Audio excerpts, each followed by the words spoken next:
BRS పార్టీలోకి చేరికల జోష్ కొనసాగుతుంది. వర్కింగ్ ప్రెసిడెంట్ కేటీఆర్ సమక్షంలో బెల్లంపల్లి కౌన్సిలర్లు బీఆర్ఎస్ పార్టీలో చేరారు. కౌన్సిలర్లకు కేటీఆర్ కండువా కప్పి పార్టీలోకి ఆహ్వానించారు. 30వ ward independent councillor Shankar Singh, Congress 26వ వార్డు కౌన్సిలర్ కుమారస్వామి బీఆర్ఎస్ పార్టీలో చేరారు. వీరి వెంట బీజేపీకి చెందిన 34వ వార్డు అభ్యర్థి రామ్మూర్తి ఉన్నారు. ఈయన బీఆర్ఎస్ పార్టీకి మద్దతు ప్రకటించారు. దీంతో బెల్లంపల్లిలో బీఆర్ఎస్ పార్టీ మరింత బలోపేతమైంది.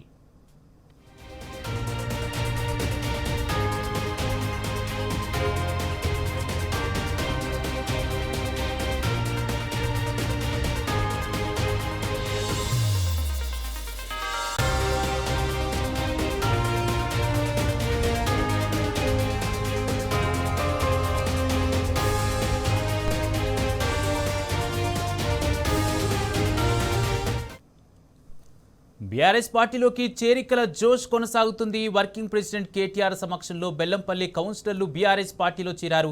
ఇదే అంశానికి సంబంధించి పూర్తి అప్డేట్స్ మా ప్రతినిధి లివిల్ అందజేస్తారు. లివిల్, మున్సిపల్ ఎన్నికల నేపథ్యంలో పెద్ద ఎత్తున బీఆర్ఎస్ పార్టీ వైపు ఇండిపెండెంట్లు ఎవరైతే గెలిచారో వారంతా కూడా బీఆర్ఎస్ పార్టీ వైపే చూస్తున్నారు. ప్రధానంగా బెల్లంపల్లి మున్సిపాలిటీకి సంబంధించి ఎంతసేపటి క్రితమే బీఆర్ఎస్ వర్కింగ్ ప్రెసిడెంట్ కేటీఆర్ ఆధ్వర్యంలో గులాబీ కండువా కప్పుకున్నారు.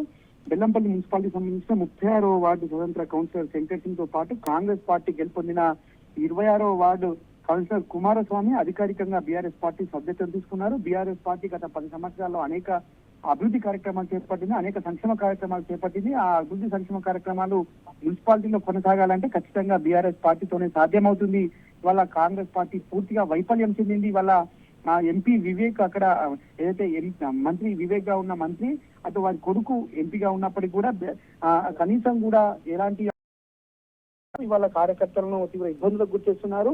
అనేక అంశాల విషయంలో ఇవాళ కాంగ్రెస్ పార్టీ పూర్తిగా వైఫల్యం చెందని చెప్పేసి కూడా కాంగ్రెస్ పార్టీ 26వ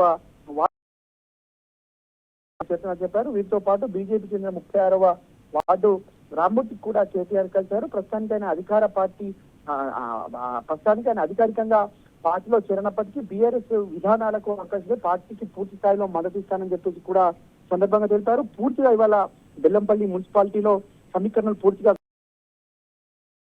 నేడు వర్కింగ్ కేటీఆర్ ఆధ్వర్యంలో బీఆర్ఎస్ గులాబీ కండువా కప్పుకున్నారు. మరికొంతమంది కూడా వచ్చేందుకు సిద్ధంగా ఉన్నట్టు తెలుస్తుంది.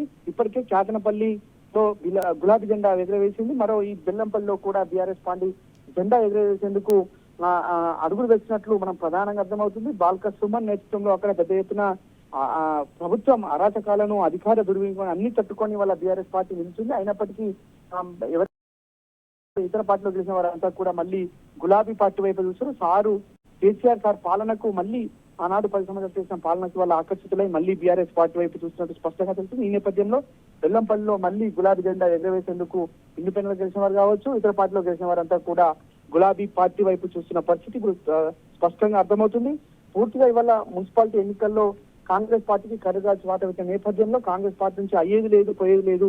ఖచ్చితంగా మళ్ళా బీఆర్ఎస్ పార్టీ అధికారంలోకి రావాల్సింది. బీఆర్ఎస్ పార్టీతోటే వాళ్ళ అనేక అభివృద్ధి కార్యక్రమాలు చేసుకున్నాం గతంలో, అలా మళ్ళీ చేసుకోవాలంటే మళ్ళీ బీఆర్ఎస్ పార్టీని సాధ్యమని చెప్పేసి ఆలోచన చేసి వాళ్ళ ఇండిపెండెంట్ కావచ్చు, ఇతర పార్టీలో గెలిచిన వారంతా కూడా ఇవాళ బీఆర్ఎస్ పార్టీ వైపు చూస్తున్న పరిస్థితి మనకు తాజాగా అర్థమవుతుంది. Kumar, right, thank you లివిల్.